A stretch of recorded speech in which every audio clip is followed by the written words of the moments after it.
योगेन चित्तस्य पदेन वाचाम्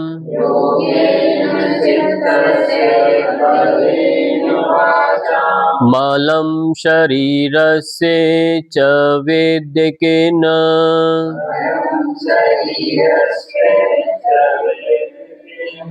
योपाकरोतं प्रवरं मुनीनाम्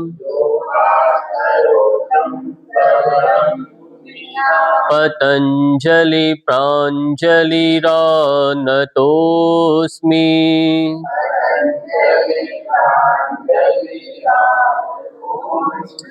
ॐ शान्तिः शान्तिः शान्तिः।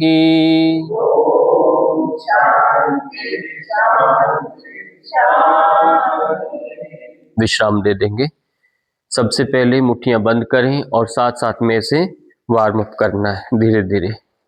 आज का जो अभ्यास है हमारा वह है कटी प्रदेश यानी हिप बोन के आसपास का पेल्विक रीजन से दर्द जुड़ा हुआ। थाइस में दर्द है, थाइस में दर्द तो नहीं आएगा, घुटनों में दर्द है, एंकल्स में दर्द है, पाँव के उंगलियों में, तो उन सब का अभ्यास करेंगे। गर्दन का अभ्यास हो चुका, रीढ़ की हड्डी से जुड़े अभ्यास हो चुके, और आज हमारा कमर से नीचे वाले हिस्से का अभ्यास करना है।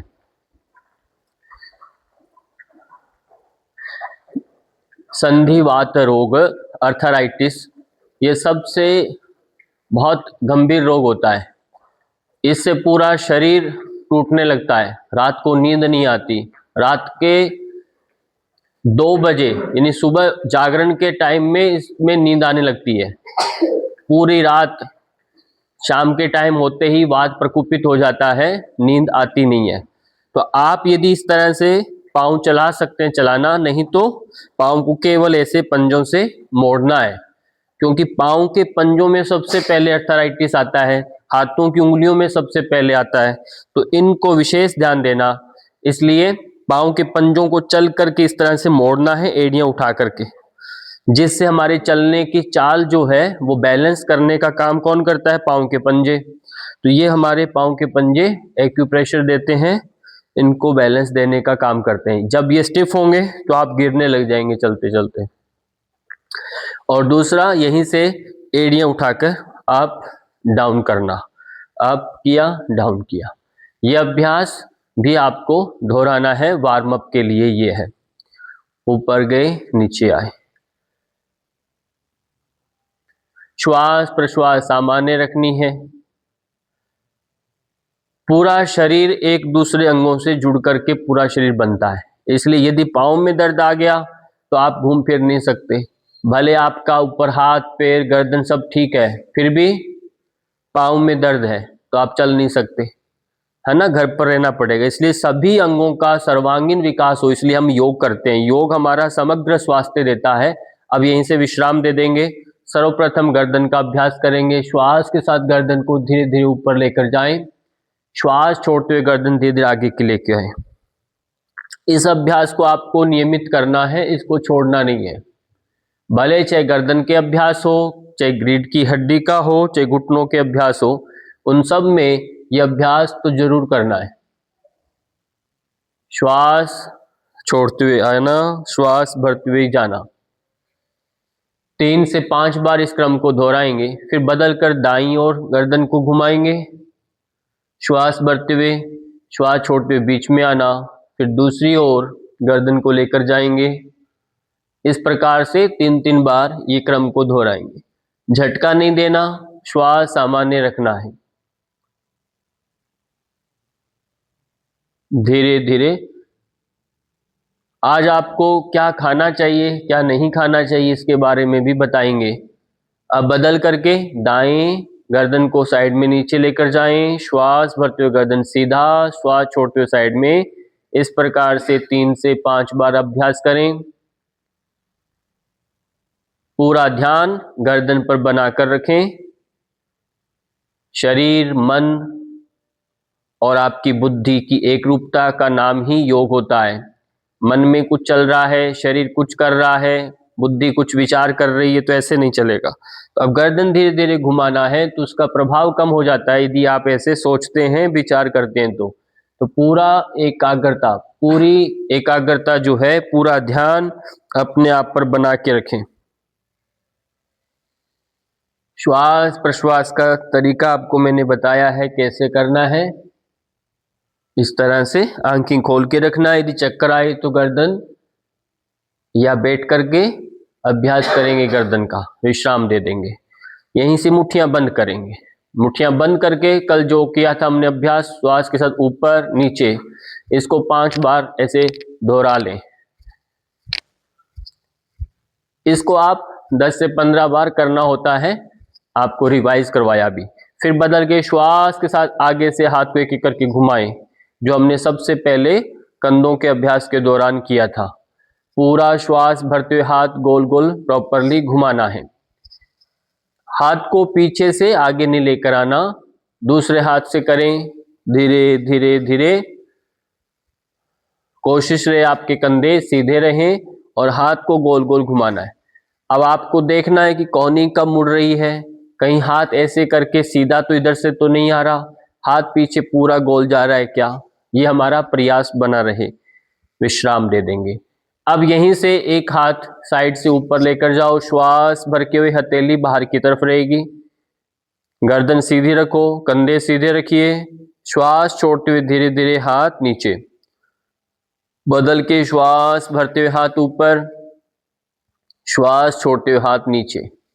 आप सोच रहे होंगे घुटनों के अभ्यास में ये सब क्या हो रहा है, पर ये सब बहुत जरूरी है, साथ में आपको ये अभ्यास भी करने हैं। इस तरह से दोनों तरफ से आप 5-5 बार दोहराएंगे। फिर बदल के एक साथ दोनों हाथों को ऊपर लेकर जाएंगे, हथेलियों का रुख बाहर की तरफ है और बाजुएं कान के टच हो गई। श्वास छोड़ते हुए धीरे धीरे हाथ नीचे, श्वास भरते ऊपर, श्वास छोड़ते हुए हाथ धीरे धीरे नीचे। ये अभ्यास भी आप 3 से 5 बार कम से कम दोहराएंगे। अगला अभ्यास क्या करना, पाँव में हल्का सा अंतर लीजिए। पाँव में अंतर लेना, आपको जो अभ्यास बताया था, कोहनी को केवल श्वास भरते हुए इनको मोड़ना है, पीछे पीछे इनको मिलाइए। श्वास छोड़ते हुए नॉर्मल करना, श्वास भरते हुए इनको मिलाना है, श्वास छोड़ते हुए ऐसे करना, भरते हुए मिलाएं। ये अभ्यास दोहराएंगे। एक अभ्यास आपको साथ ही और बता देता हूं, जो केवल सर्वाइकल के लिए सबसे अच्छा अभ्यास है, उसे भी आप साथ में जोड़ लेंगे। हाथ सीधे करेंगे। अब इनको मुट्ठी को बंद करते हुए पूरी ताकत के साथ इनको धीरे धीरे धीरे खींच करके पीछे लेकर आओ। ऐसे मुट्ठियां सामने की ओर रहे, कोहनियां देखो बराबर ऐसे रखनी है ऊपर, इन कोहनियों को ऐसे नहीं करना, कोहनियां ऐसे रखिए बराबर में ऊपर, मुट्ठी सीधी, श्वास छोड़ दीजिए, श्वास भर के ताकत से खींचिए, छोड़ देना, फिर श्वास भर के खींचो, रिलैक्स कर दो। इसका सीधा संबंध आपके कंधे से, गर्दन से जुड़ा रहता है। अब अभ्यास करेंगे, यहीं से कमर पर आएंगे। कमर के लिए थोड़ा ट्विस्टिंग देंगे, धीरे धीरे हल्का हल्का ट्विस्ट करें, बहुत तेजी से झटके से नहीं करना। इस तरह से जब ट्विस्टिंग करेंगे तो आप हिप बोन का जो है पेल्विक रीजन, यहां पर नितंबास्ती का मूवमेंट होने शुरू हो गया। अब पूरा ट्विस्टिंग के साथ जब ट्विस्ट करेंगे तो रीढ़ की हड्डी से प्राण का संचार बढ़ेगा और शरीर में गर्मी बढ़ेगी, रक्त का प्रवाह बढ़ने लगेगा। धीरे धीरे ट्विस्ट करें जितना होता है, रिलैक्स कर दो, विश्राम दे दीजिए। अब यहीं से क्या करना है, पाँव में अंतर है। अब एक हाथ को ऊपर लेकर जाओ, धीरे धीरे हल्का हल्का हल्का हल्का साइड में आओ, फिर श्वास के साथ सीधे हो गए, बदल देना, फिर श्वास भर के हाथ बाजू कान के टच कराओ और धीरे धीरे दूसरी तरफ साइड में चले गए, फिर नीचे आना। यह अभ्यास 3 से 5 बार दोहराना है, झटका जरा भी नहीं देना। और पूरा ध्यान कमर पर बना के रखना है। कंधे सीधे रखना, देखना सामने है। धीरे धीरे धीरे इस तरह से अभ्यास दोहराएंगे। बात ध्यान रखनी, कमर दर्द है या कटी प्रदेश में दर्द है, जो भी दर्द घुटनों का जो भी होता है, ज्वाइंट पेन जो रहते हैं, उनमें बड़ी सावधानी होती है। अब यहीं से पैर को केवल ऊपर ऐसे करेंगे, ऊपर उठा के चेक करो अपने आप को, ठीक है।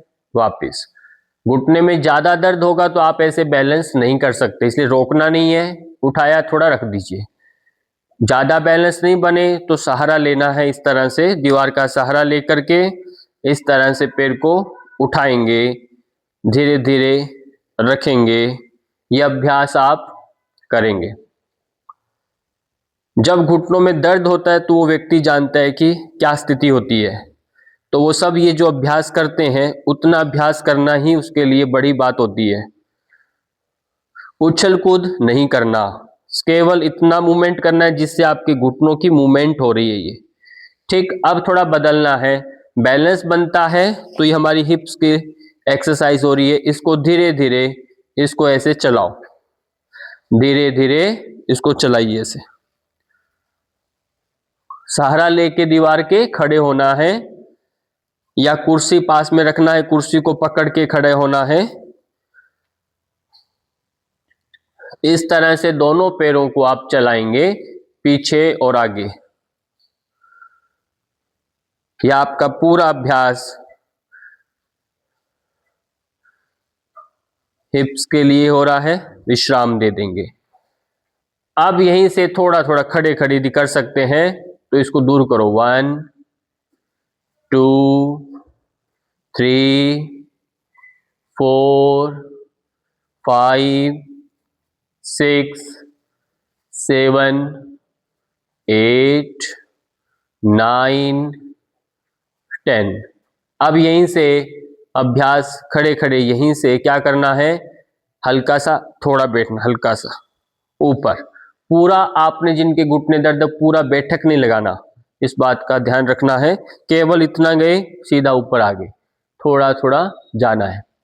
5 बार दोहराओ।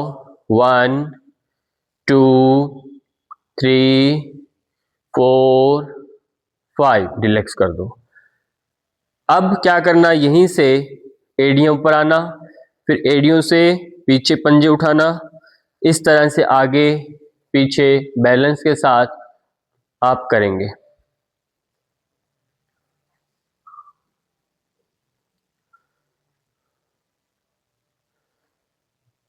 विश्राम दे देंगे। ये सब हुए सूक्ष्म व्यायाम। अब खड़ने का कुछ 1-2 आपके आसन करवा रहे हैं। अब पाँव में हल्का सा अंतर ले लेंगे, ऐसे हल्का सा अंतर ले लो। अब यहीं से क्या करेंगे, कमर के लिए, साइड कमर के लिए आपने थोड़ा आगे से ऐसे हल्का सा आगे होंगे, हल्का सा पाँव के पंजों पर, कमर सीधी रखनी है। अब धीरे धीरे इस तरह से हाथ को इतना करना है सामने और देखना सामने है, फिर धीरे धीरे वापिस आएंगे, दूसरी तरफ हाथ करेंगे, इस तरह से देखना सामने है। कमर सीधी रखेंगे तो झटका नहीं आएगा, कमर को जरा भी मोड़ना नहीं है। झुकना आगे है पर कमर से बैंड नहीं होने देना। ये आपके कमर के लोअर बैक पेन के लिए और हिप्स के लिए अभ्यास हो रहा है। तो इस तरह से आप थकते हैं तो 3 से 5 बार करके विश्राम दे देंगे। कंधों को ढीला छोड़ दो। अब यहीं से क्या करेंगे, आपको हल्का सा ट्विस्ट करना है। अब कमर दर्द नहीं है आपकी, ये बात ध्यान रखना। आज हमारा केवल स्टिफनेस, जो कटी प्रदेश, घुटने और एंकल्स के अभ्यास चल रहे हैं, तो कमर में दर्द नहीं है, इसलिए हम ट्विस्ट करते हुए धीरे धीरे आगे झुकेंगे इतनी देर तक। यहां पर हाथ लगाना है ट्विस्ट करके, और जो हाथ ऊपर है उसको देखने की कोशिश करो। इसको परिवृत्त त्रिकोण बोलते हैं। इससे कमर में नीचे एक फ्लेक्सिबिलिटी आएगी। बदल करके दूसरी तरफ लगा देंगे। 3 से 5 सेकंड होल्ड करो, होल्ड करेंगे, फिर बदल के दूसरी तरफ कर दीजिए, इस तरह से फिर होल्ड करें 3 से 5 सेकंड, श्वास सामान्य रखेंगे, फिर बदल करके दूसरी ओर करें, विश्राम दे देंगे, धीरे से वापस आ जाएंगे। तो आप जब ये अभ्यास करेंगे तो महसूस कर पाएंगे, लोअर बैक पर महसूस करेंगे। अब यहीं से एक अभ्यास है घुटने के लिए, उनकी स्ट्रेंथ बढ़े तो उसका नाम है वीरभद्रासन प्रकार 2। अब धीरे से पैर की डायरेक्शन को घुमाना है और पैर को हल्का सा मोड़ना है ऐसे, ठीक। कमर सीधी रखनी है, हाथ ऐसे करके रोकना, बहुत ज्यादा दबना नहीं है, थोड़ा सा, जिससे हमारी स्ट्रेंथ बढ़े। इसको खींच के रखना है, नी को खींच के रखना है, कमर सीधी रखनी है, इस तरह से होल्ड करें 3 से 5 सेकंड। 1 2 3 4 5। पांव का पंजा पूरा घुमाना है नीचे से, पांव का पंजा पूरी डायरेक्शन सीधी रखनी है, घुटने का नहीं तो बल गलत पड़ेगा। कमर को ऐसे नहीं घुमाना, ये कमर जो घूमी है ये गलत है, इसको पूरा कमर सीधा रखो, इसको फिर इधर करने की कोशिश करो, तब जाके आपका पोस्चर सही माना जाएगा। बदल के पांव की डायरेक्शन बदलो, दूसरे पांव की डायरेक्शन घुमाओ, कमर सीधी, घूम गए आप साथ में। कमर से घूमना नहीं है, पैर घुमाना है केवल, नीचे से पैर की डायरेक्शन घुमाई, इस कमर को सीधा, धड़ को सीधा रखो, फिर धीरे धीरे झुकना है, कमर सीधी रहेगी, बीच का भाग ध्यान रखो, कमर सीधी, जितना झुक सकते हैं हल्का हल्का रोक के रखें, दर्द नहीं होना चाहिए, उससे पहले रुक जाएंगे, होल्ड करें। 1 2 3 4 5, रिलैक्स करो। जैसे जैसे अभ्यास बढ़ेगा तो आपने ये संख्या 30 सेकंड तक लेके जानी है। अब धीरे से वापस आ जाएंगे, अपने स्थान पर बैठ जाओगे, धीरे से अपने स्थान पर बैठ जाएं।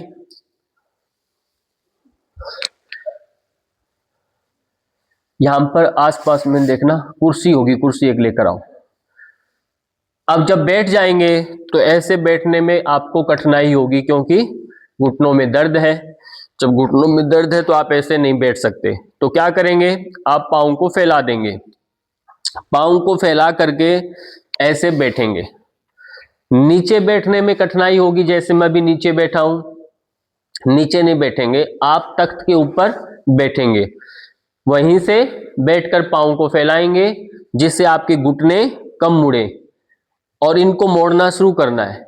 घुटने का दर्द आता क्यों है, या तो हम घुटने मोड़ करके ज्यादा बैठते हैं, ज्यादा काम करते हैं उठक बैठक वाले, तब दर्द आता है, या हम बिल्कुल नहीं करते, या तो अति हो जाए, या आप कुछ भी नहीं कर रहे। नीचे से लेके आओ ना, हाँ, तो इस तरह से अभ्यास करना है। अब एक अभ्यास आपको 2 मिनट के लिए बता रहा हूं, वो अभ्यास कर लेंगे तब भी आपकी घुटनों के दर्द दूर हो जाएंगे। पांव की उंगलियों को हिलाओ, सबसे पहले केवल पांव की उंगलियों को इस तरह से हिलाएंगे, पांव की उंगलियों को हिलाना, पांव के पंजों को आगे पीछे नहीं करना, भी केवल पांव की उंगलियों को हिलाएं, और आप उन्हें देखिए, आपके पांव की उंगलियां सभी हिल रही हैं क्या, अच्छे से हिल रही है क्या। पूरा मोड़ने की कोशिश करो पांव की उंगलियों को, और इनको सीधा करें। यदि ऐसा सही से चल रहा है, आपकी सारी उंगलियां मुड़ रही हैं, तो आपका भी संपर्क मस्तिष्क के साथ सही से बना हुआ है, अभी ठीक है, आप ठीक हो जाएंगे। अब क्या करेंगे, अब पांव के पंजों को आगे की ओर खिंचाव दो, कोशिश करो कि पांव के पंजे धरती पर टच हो जाए नीचे, इस तरह से इनको तानिए, नीचे की ओर खींचिए, और इनको पीछे की ओर खींचो। जब पीछे खींचेंगे तो आप महसूस करें कहां खिंचाव आ रहा है, अभी कहां खिंचाव आ रहा है, यहां काफ मसल्स में, यहां खिंचाव आ रहा है। जब आगे करेंगे तब आगे एंकल्स पर आ रहा है, और हमारी नी कैप जो होती है ये टाइटनिंग में आ जाता है, तो इनकी कट कट की जो आवाज है वो नहीं आएगी। जब इनको पीछे करेंगे तो काफ मसल्स, आपका सेकेंडरी जो हार्ट होता है, हमारी पिंडली, तो पिंडली एक्टिवेट हो जाएगी, तो आपका ब्लड सर्कुलेशन अच्छा हो जाएगा। तो ये बात ध्यान रखना है, ये अभ्यास केवल इतना ही नहीं है, ये जब आप ऐसे करेंगे जो पाँव में स्वेलिंग आ रही है वो इससे दूर होगी, और जब आगे करेंगे तो नी कैप की टाइटनिंग हो रही है, तो यहाँ पर, यहाँ इसका भी आसपास का मूवमेंट होने लगेगा, यहाँ का कार्टिलेज में अच्छा जो रक्त रहता है वो चेंज होता है, जब चेंज नहीं होता तो रोग बढ़ता है आसपास में। तो ये अभ्यास बहुत जरूरी है, इसको 5 से 10 बार आप दोहरा लेंगे। फिर इसको देना रोटेशन, ऐसे गोल गोल घुमाना। जब घुमाते हैं तो एड़ियों पर प्रेशर पड़ रहा है, नीचे उसकी मसाज हो रही है एड़ियों की। तो एड़ियों की मसाज होने से मतलब है कि आपकी गर्दन का दर्द भी ठीक हो रहा है। एड़ियों में दर्द होता है, जिनसे पूछिए सुबह उठते हैं तो बहुत तेज दर्द होता है, तो क्यों होता है? एड़ियों पर शरीर का वजन पड़ता है, गलत डायरेक्शन में वजन पड़ने से एड़ियों पर दर्द आने लगता है। कई बार हम चलने का तरीका सही नहीं होता, कई बार हम पाँव में एड़ियां बजा के चलते हैं, पंजे से नहीं चलते ढंग से। तो बहुत सारे कारण हैं, कई बार मोच का भी कारण बन सकता है, रक्त के प्रवाह का भी कारण होता है। दोनों तरफ ऐसे रोटेशन दीजिए। तो कारण बहुत है, पर रोग लगने के बाद कारण को अब ढूंढना होता है कि वो दोबारा से गलती नहीं हो। सिम्टम्स पता चल गए, दर्द हो रहे हैं, अब आपको सावधानी रखनी होगी। सर्दियों में जोड़ों में दर्द बढ़ जाते हैं, ये ध्यान रखना है। सर्दियों में जोड़ों के दर्द बढ़ते हैं, वात बढ़ता है। पाँव में हल्का सा अंतर लीजिए। अब आपने पहले उंगलियां हिलाई, पैर को आगे पीछे किया, रोटेशन दिया, 3 अभ्यास हो गए। चौथा अभ्यास है पाँव में अंतर लेकर के इनको ऐसे ट्विस्ट देना, दाएं बाएं। ये ट्विस्टिंग जब करेंगे, ये जब ट्विस्टिंग करेंगे तो इससे क्या लाभ होने वाला है? यहां से हिप्स की ऐसे मूवमेंट हो रही है, मूवमेंट हो रही है। ये मूवमेंट जो होती है ये दिन भर आप नहीं कर सकते, ये चल करके अभ्यास के दौरान ऐसे करेंगे तो इसके पाँव की पिंडलियों की मसाज हो रही है और अपर हिप्स की मूवमेंट हो रही है। ये अभ्यास फिर बदल कर ऐसे थपकी देना, पहले इसको थपकी दिया, फिर दूसरे पैर को उठा के इसको थपकी दीजिए, ऐसे थपकी देना क्रम से दोनों को स्टार्ट करके। इससे पाँव के पीछे जो नसें फूल जाती है, वेरिकोज की जो शिकायत आती है, तो वो इससे ठीक होगी। ऐसे इनको थपकी देने से आपको पूरा मसाज मिलेगा। जैसे पिंडलियां सॉफ्ट हो जाएंगी तो आपका पेट भी सॉफ्ट हो जाएगा। अब ध्यान रखना है, पिंडलियां टाइट तो पेट भी टाइट। अब पेट को टाइट कैसे कम करें? तो पिंडलियों की मालिश करो। यदि धरण गिर गया, पेट का नाभि डिग गई, तो किसकी मालिश करेंगे? पिंडलियों की मालिश करो, तो नसें आपकी अपने आप ठीक हो जाएंगी, अकड़ेंगे नहीं। आंतों में यदि कोई दिक्कत आ रही है तो पिंडलियों की मालिश करो। हम पिंडलियों को तो ध्यान नहीं देते, बस ऊपर का एसिडिटी की गोली खाते रहते हैं और काम करेंगे, वो काम करने से काम नहीं चलता। तो पिंडलियों का संबंध हमारे पेट के साथ बना होता है, इस बात को समझना है।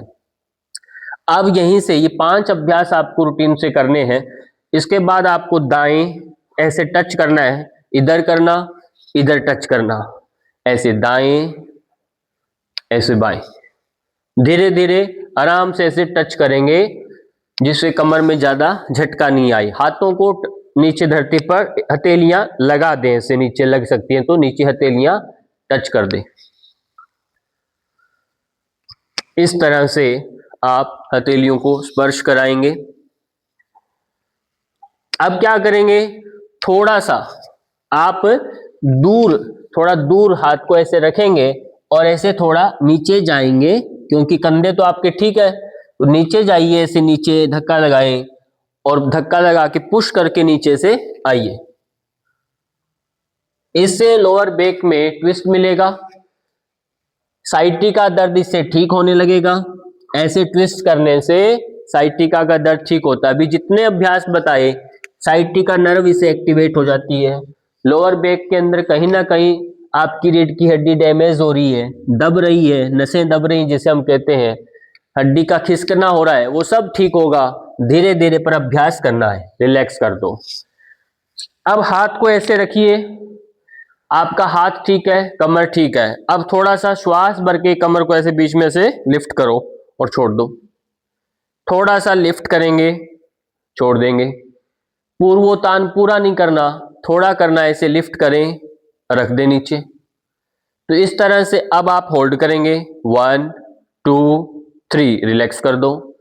ये आपकी बिल्कुल लोअर बैक की एक्सरसाइज है। 1 2 3, रिलैक्स कर दीजिए। क्लियर हुआ? अब क्या करना, अब घुटने आपके कितने मुड़ते हैं उनको पहले चेक करना पड़ेगा। आप अब अपने नी कैप को ऐसे दाएं बाएं ऐसे हाथ लगाएं, आगे उंगलियों को ऐसे बना करके ऐसे रखेंगे। इसको देखो आगे पीछे ट्विस्ट हो रहा है क्या? ठीक। यदि नी कैप आगे पीछे मूवमेंट हो रही है तो इसका मतलब अभी आपके घुटने ठीक है। यदि नी कैप आगे पीछे नहीं खिसक रहे तो आपको अभी कभी भी खुशखबरी मिल सकती है। ठीक है ना?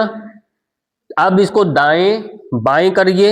यदि आपके दाएं बाएं खिसक रहा है, क्या खिसक रहा है तो अच्छी बात है, अभी आप माउंटेन एवरेस्ट चोटी पर जा सकते हो दाएं बाएं। यदि नहीं है तो आप पास के पड़ोस के मंदिर में भी नहीं जा सकते। धीरे धीरे आप बिल्कुल लॉक हो जाएंगे, जैसे घुटने लॉक हो रहे हैं, आपका चलना फिरना बंद हो जाएंगे। आप घर ही एक जेल बन जाएगा आपका। जेल अलग नहीं होती, घर ही जेल होता है। वो घर आपका कैद खाना बन जाएगा, आपका कमरा निश्चित हो जाएगा। ये बूढ़ा व्यक्ति इस कमरे में रहेगा, इसके साथ वाले बाथरूम इसका है, इसका यूज करना है, सब कुछ वही मिल जाएगा। जैसे कैदी को सब सुविधाएं दी जाती है ऐसे ही व्यक्ति को मिलती है। कैदी जेल में होता है, दूसरा व्यक्ति बाहर भी, वो भी जेल में है, अंतर कुछ नहीं होता। ये भ्रम है आपका। अब जब तक शरीर से आप स्वतंत्र नहीं होंगे, शरीर से स्वस्थ नहीं होंगे, तो आप परतंत्र ही कहलाएंगे। वो परतंत्र है। अब ये दाएं बाएं ऊपर नीचे जब चेक कर लिया आपने, ठीक है। अब क्या करना है इसको, अब आप इस पैर को मोड़ के देखिए, ऐसे मोड़ो। आपका पैर एडी आपकी यहां हिप्स के टच हो रही है क्या? इसको देखो नजदीक लाके, धीरे धीरे नजदीक लाओ। यदि आपके एडियां बिल्कुल टच हो गई तो आपका पैर घुटने जो है बिल्कुल फिट है, कोई प्रॉब्लम नहीं है। आपको कोई भ्रमित करता है तो आप चिंता नहीं करना, वो गलत आपको डायरेक्शन में दे रहा है। यदि आपको पैर आप मोड़ेंगे, पैर यहां पर आके रुक रहा है तो अभी बहुत दूर है, कुछ गड़बड़ है। फिर देखिए इतना आ रहा है, उसको ठीक करना है। अब जब ऐसे ऐसे जब करेंगे, नजदीक लाने की कोशिश करना है इसको। ये थोड़ा स्वयं से प्रयास करेंगे, बहुत ज्यादा जबरदस्ती से आप पैर को नहीं खींचेंगे, इस बात का ख्याल रखिए। क्यों? घुटनों में फिर दर्द उठने लग जाता है। उभरता रोग, जब आसन करते हैं तो रोग का नाम क्या है? उभरना। उभाड़ आता है, जब उभरता है तो व्यक्ति डर जाता है कि अरे क्या हो गया। जैसे किसी को वमन की इच्छा हो रही है, अपने आप तो उल्टी आ नहीं रही, पर आप चाहते हैं कि वो आपका पेट की गंदगी बाहर निकल जाए, तो हम क्या अपनाते हैं? पानी पिया, उंगली गले में डालते हैं। उंगली डालेंगे तो व्यक्ति का चेहरा लाल हो जाएगा, घबराहट होती है, उल्टी आती है कि नहीं आती? अब कोई कहते हैं तो बहुत ज्यादा ये तो दुखी हो गया, दुखी नहीं हो रहा, वो गंदगी को बाहर निकालने के लिए कुछ समय के लिए क्या हो रहा है? उभाड़ हो रहा है। उभार आ रहा है यानी रोग प्रगट हो गए, बाहर निकल रहा है। जब ऐसा होता है तो थोड़ा स्थिति बिगड़ती है, घबराहट हो जाती है बाहर वाले को, देखने वाले को, और खुद भी घबरा जाता है, बीपी भी हाई हो जाता है।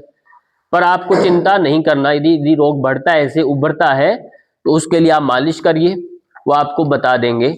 आपको सेक कितना करना है मिनट बताएंगे, तो आप ऐसा करेंगे तो ठीक होगा।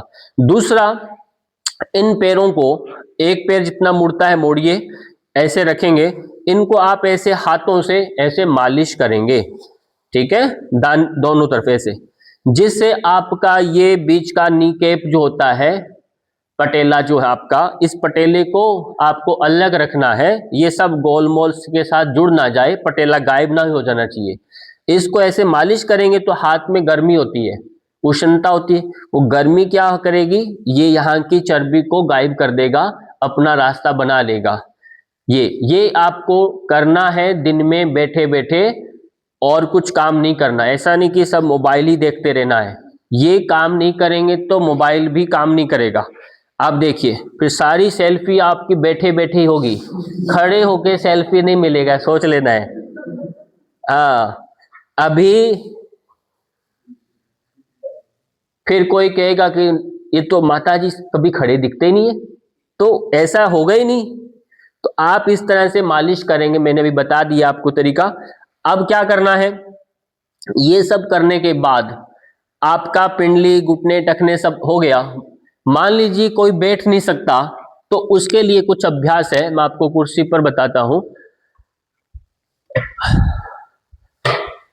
आपको कुर्सी के ऊपर ऐसे बैठ जाना है, एक कुर्सी ले लेना है, उस पर आप बैठ जाएंगे कमर सीधी करके ऐसे, है ना, चेयर पोज भी रहते हैं, ऐसे कमर सीधी करके पीछे बिल्कुल लगकर बैठ जाएंगे ऐसे। अब क्या करेंगे, यहीं से पैर को सीधा करेंगे, ऐसे रखा है ना, इस पैर को यहीं से सीधा ऊपर उठाओ, नीचे ले आए, सीधे उठाओ, और उठा करके नी कैप की एक्सरसाइज करनी है तो पंजे को ऐसे अंदर की तरफ खींच लो, फिर बाहर कर दो, अंदर करो। ये बैठकर भी आप कर सकते हैं, यदि कमर ज्यादा दर्द है, खड़े नहीं हो सकते, तो ये अभ्यास आप करेंगे, इस तरह से ये अभ्यास करेंगे। फिर दूसरा होता है, इसी स्थिति में इसको आपने गोल गोल रोटेशन देना, एंकल्स की एक्सरसाइज होती है, गोल गोल क्लॉकवाइज घुमाओ, फिर बदल के दूसरी ओर से आपने गोल गोल आपने घुमाना है, इसको बदल के इसी तरह से इनको घुमाना आपने। ये अभ्यास आप अच्छे से दोहराएंगे, दोनों तरफ से घुमान लेना है, रिलैक्स कर देंगे। अब यहीं से बैठे बैठे क्या करना, इधर से अब ध्यान दीजिए, इसको ऐसे थपकी देना ऐसे, क्योंकि पाँव में कई बार बैठे सो जाते हैं ना पैर, क्यों सो रहे हैं वो थपकी ऐसे देना पड़ता है, इनको जगाना पड़ता है, ये ऐसे। और दूसरा, घर में एक एक्यूप्रेशर का भी आता है, पैड होता है, फिट पैड होता है, उस एक्यूप्रेशर पैर के ऊपर भी आपने ऐसे रखना है, खड़े होना है, वो आप कर सकते हैं। तो ये अभ्यास एक करना। दूसरा, 2 बकेट पानी का लेना है, जो आपको मैं तरीका बता रहा हूं, मेरे पास अभी नहीं है, आप कर सकते हैं। 2 बाल्टी, 2 बकेट यानी आधा आधा बकेट में पानी लेना है, एक में गर्म पानी लेना है, एक में नॉर्मल पानी रखना है। पैर हमारे गर्म रहने चाहिए, ये बात ध्यान रखना है। नियम क्या है, पैर गर्म रहे, पेट नरम रहे और सिर ठंडा रहे, इसलिए हाथ और पैर क्या बोला गया, गर्म होने चाहिए। यदि आपकी हथेलियां ठंडी हैं, पैर ठंडे हैं तो सही नहीं है। सिर गर्म हो रहा है तो गड़बड़ है, पेट नरम की जगह सॉफ्ट नहीं है तो क्या हो गया, टाइट हो रहा है तो गड़बड़ है। तो ये बात आपको स्वयं शरीर बोलता है, पर आप इसको नजरअंदाज नहीं करेंगे। यदि ऐसा है, पांव ठंडे हैं पर आपके घुटनों में दर्द है, पिंडलियां अकड़ी रहती हैं, खड़े होते हैं तब दर्द होता है, तो आपको ये काम करना है, क्या करना, 2 बकेट में पानी भरना, पहले गुनगुने पानी के अंदर दोनों पैर अंदर रख देंगे। कहां तक रखेंगे, इतना पानी के अंदर पैर आपके डूब जाएं, ठीक, पिंडलियों तक। अब उसको आपने 2 मिनट के लिए अंदर रखिए, शांति से बैठे रहिए, ठीक है, और पांव की उंगलियों को थोड़ा थोड़ा ऐसे हिलाते रहिए, क्लियर।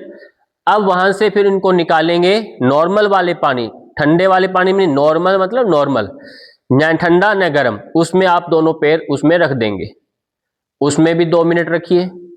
शुरुआत कहां से की, गर्म से, और जब इस तरह से 3 बार आवृत्ति कर लेंगे, 4th राउंड जो होगा वो किस में छोड़ना, गर्म में, क्योंकि पैर का स्वभाव क्या है, गर्म, इनको ठंडा नहीं छोड़ना, ये बात ध्यान रखना। यदि रात को सोते समय आप ये अभ्यास करते हैं तो आप सुबह उठेंगे तो एडियो में दर्द, पिंडलियों में दर्द, वो सब धीरे धीरे गायब होगा। पर पाँव को पोंछ करके सुखा कर सोना है, गीले पैर नहीं सोना।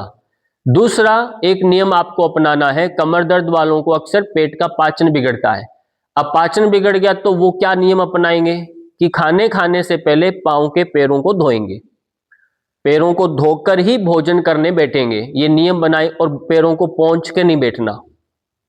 जैसे ही पैरों पर पानी जाएगा तो पांव जैसे ठंडे होंगे तो क्या होगा, यहां की अग्नि जो होती है पैरों की, सीधी ऊपर आ जाएगी पेट के अंदर। कहां पहुंच जाएगी, वो नीचे नहीं रहेगी, वो सीधा ऊपर आ जाएगा और जठर अग्नि आपकी एक्टिव हो जाएगी। इसलिए नियम क्या बनाया, हाथ धोना, मुंह धोना और पैर धो के भोजन करना, ताकि सारी अग्नि कहां सेट हो जाएगी, बीच में आ जाएगी, और फिर आप भोजन करना शुरू करें। ये नियम यदि अपना लेते हैं तो पाचन आपका अपने आप ही ठीक हो जाएगा। पर ये नियम अब हमारी पारंपरिक था, पहले नियम से लोग खाते पीते ऐसे थे, ये परंपरा टूट गई, हम बैठ के भोजन करते हैं, तो इस तरह से ठीक नहीं है। जितना धरती के नजदीक बैठ करके भोजन करेंगे आपका स्वास्थ्य उतना अच्छा रहने वाला है, क्योंकि उसका प्रभाव है।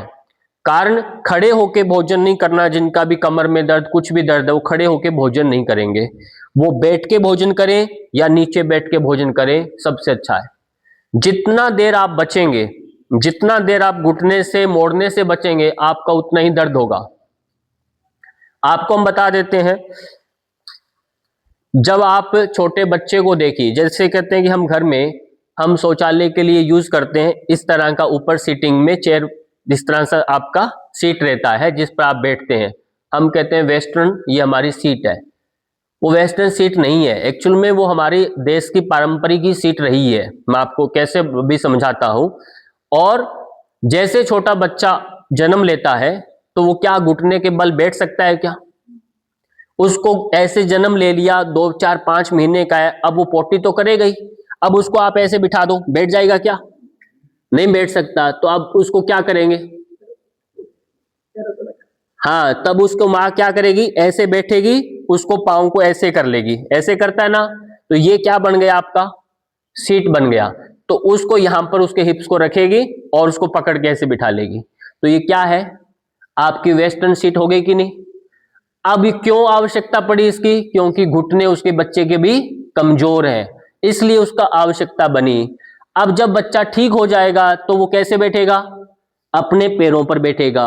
पैरों पर बैठने से क्या होगा? यहां पर एंकल्स के पास मैंने बताया ये पाचन के साथ इसका संपर्क होता है, पिंडली दबेगी तो पेट के साथ संपर्क है, तो वो पेट दबेगा, आपकी पेट के साइड की आंतें दबेंगी और आपका पेट अच्छे से साफ होगा।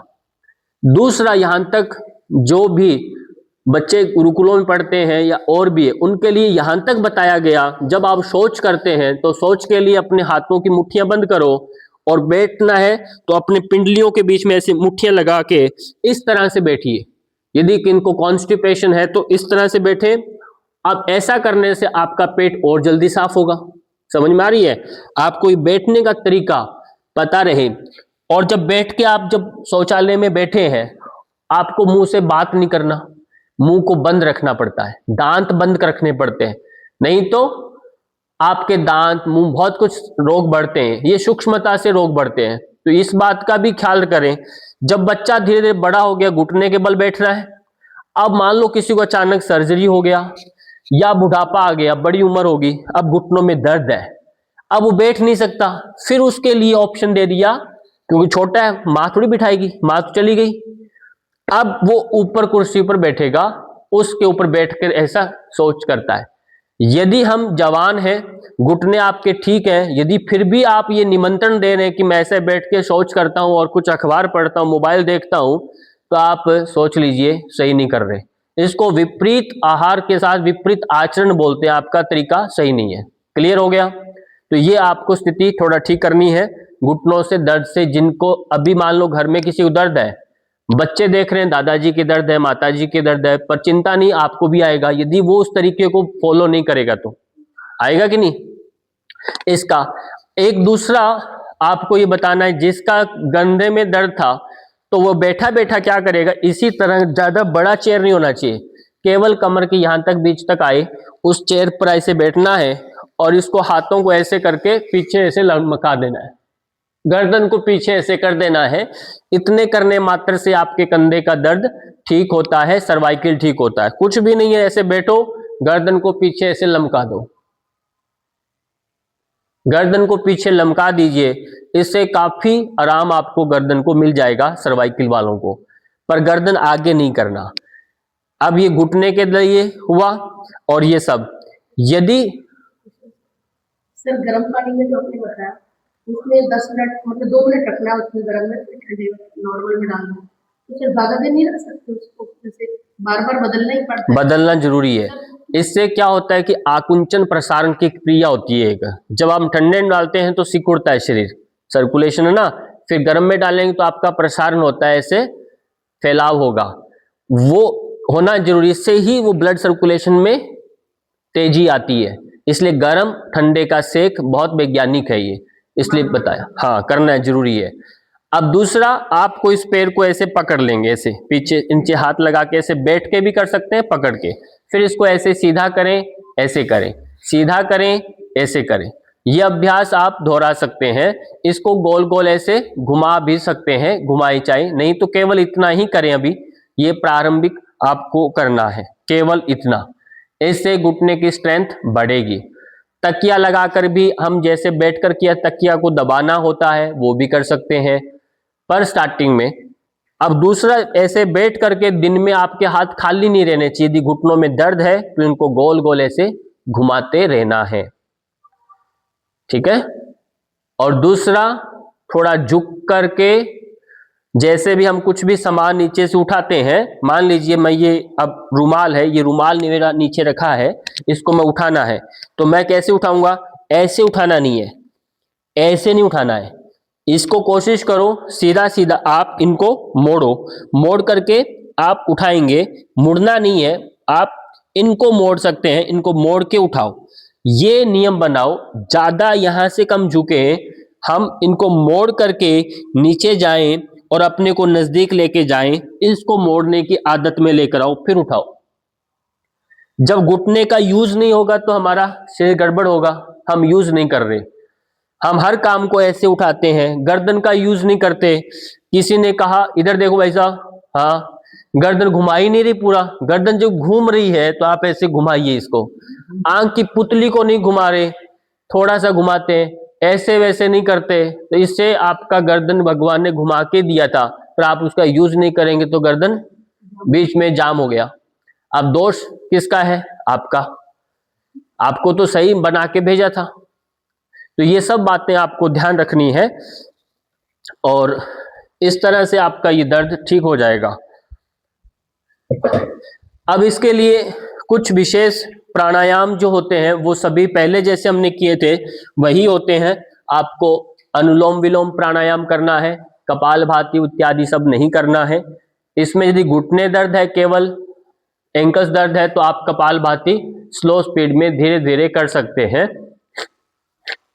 इस तरह धीमी धीमी गति से कपालभाति आप करेंगे, तेजी से स्ट्रोक्स नहीं देंगे। अनुलोम विलोम पर विशेष ध्यान देंगे। अनुलोम विलोम बराबर करना है, 10 मिनट 7 मिनट कम से कम आपको अनुलोम विलोम प्राणायाम करना है। सूर्य भेदी एक प्राणायाम बताया था मैंने, वो सूर्य भेदी प्राणायाम आपको नियम से करना है। भ्रामरी प्राणायाम है वो करना है। उद्गीत प्राणायाम, ओम का उच्चारण करना, वो बहुत जरूरी है।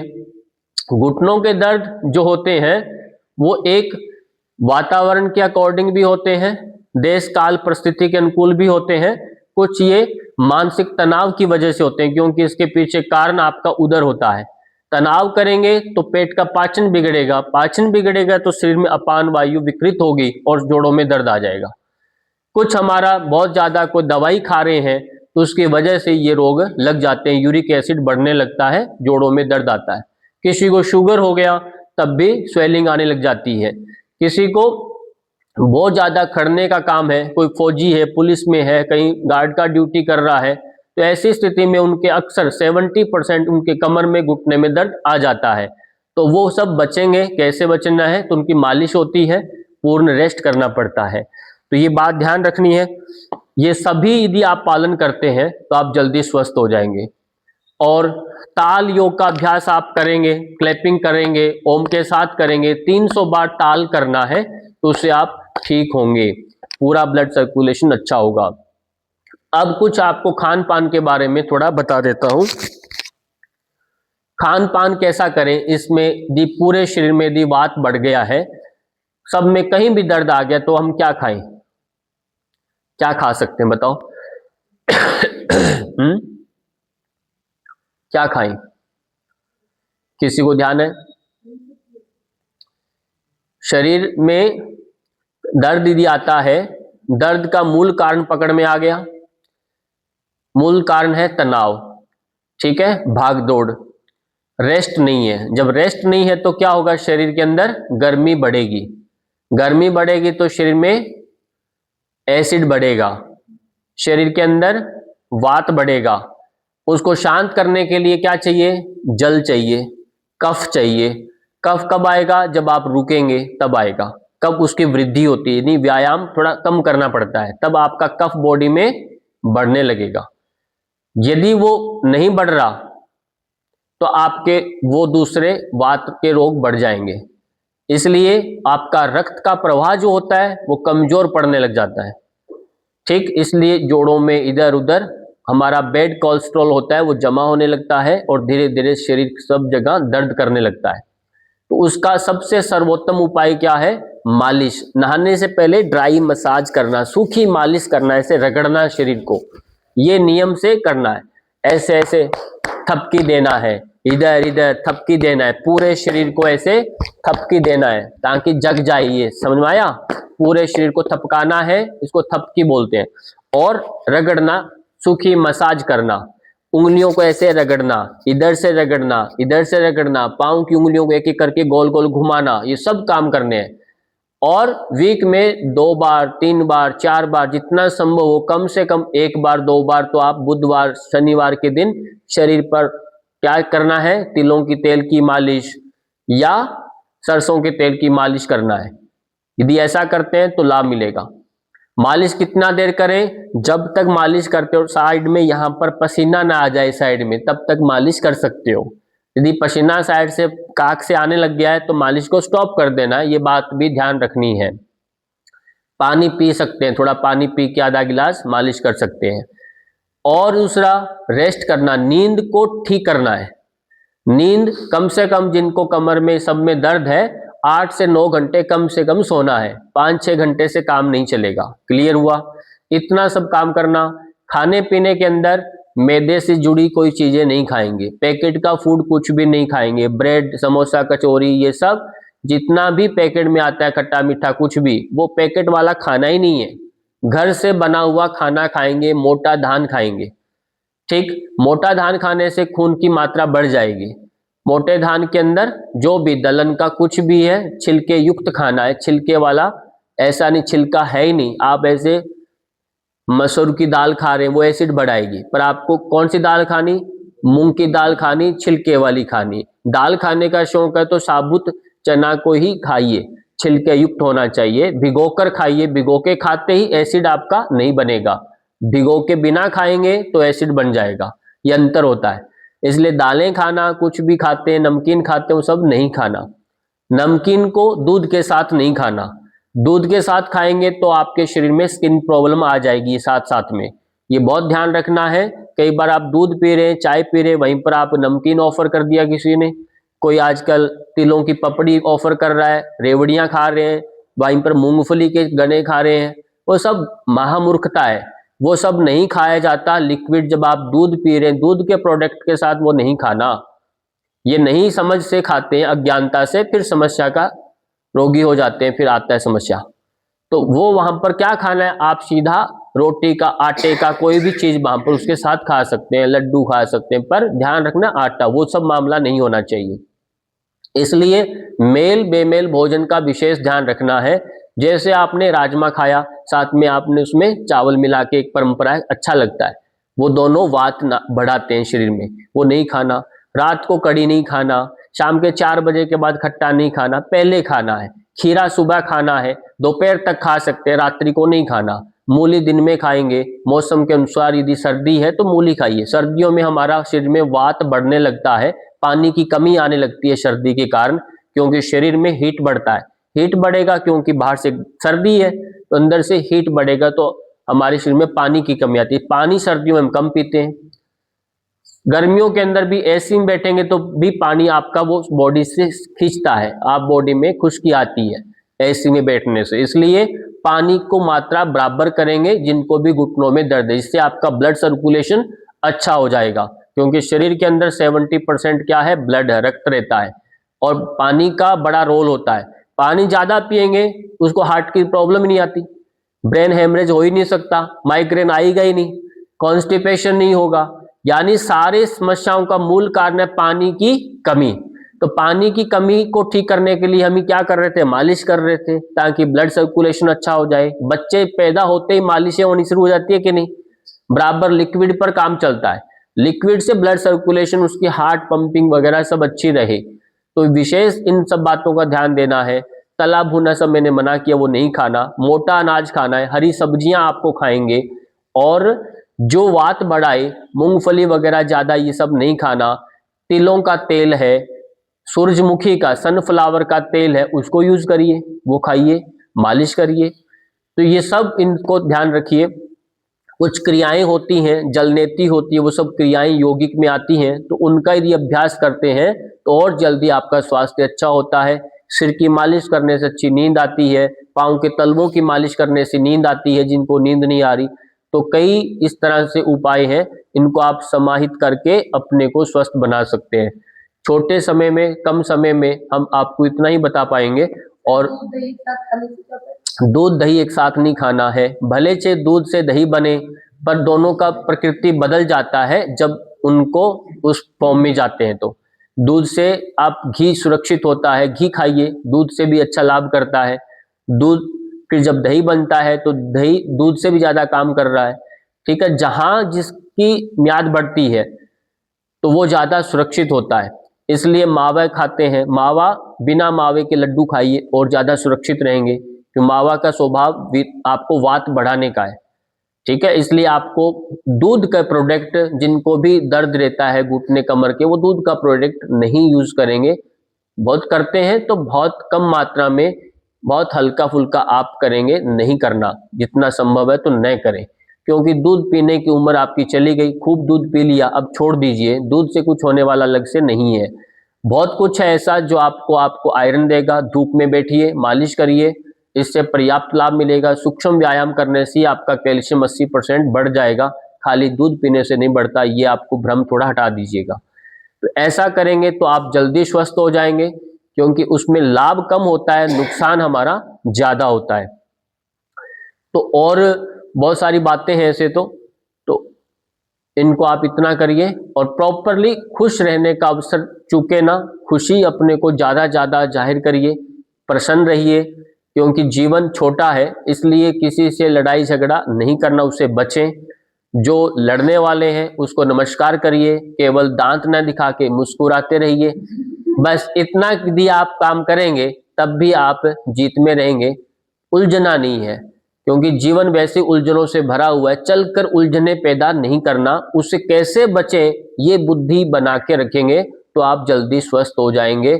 और प्रॉपर खाने पीने का और अच्छी नींद लेने से, इसलिए 3 बातें मेन होती है। आपका भूख अच्छा लग रहा है, आपका शौच इत्यादि वो नियमित अच्छे से आ रहा है, पेट अच्छे से साफ हो रहा है, तो आप स्वस्थ हैं। भूख अच्छी लग रही है, भूख बिगड़ गया, अच्छा नहीं है, तो आप स्वस्थ ठीक नहीं है, बिगड़ गया। पेट साफ नहीं हो रहा, दिन में 3, 4, 5 बार जाना पड़ रहा है, खाने के तुरंत बाद जाना हो रहा है, शौच की इच्छा हो रही है, तो आपका अभी लीवर जवाब दे रहा है, उसको ठीक करिए, या कम खाइए, दलहन खाइए। आप तुरंत ये समझ लेना है, ऐसा नहीं कि सब कुछ खाया जा रहे हो, ऐसा नहीं है। इसलिए जीभ जो है स्वाद के लिए नहीं खाना, स्वास्थ्य के लिए ग्रहण करना है भोजन को। आप स्वाद के लिए सब खाते रहते हो ना, वो स्वाद पर नहीं जाना, स्वास्थ्य जिससे बढ़े वो भोजन आपको लेना है, चाहे वो खारा है, मीठा है, उसकी चिंता नहीं करना। तो आप इसी के साथ विश्व मंगल प्रार्थना करेंगे। सभी कमर सीधी करके बैठे। सर्वे भवन्तु सुखिनः, सर्वे सन्तु निरामया, सर्वे भद्राणि पश्यन्तु, मा कश्चित् दुःखी भाग् भवेत्। ओम शांति शांति शांति। नमस्कार।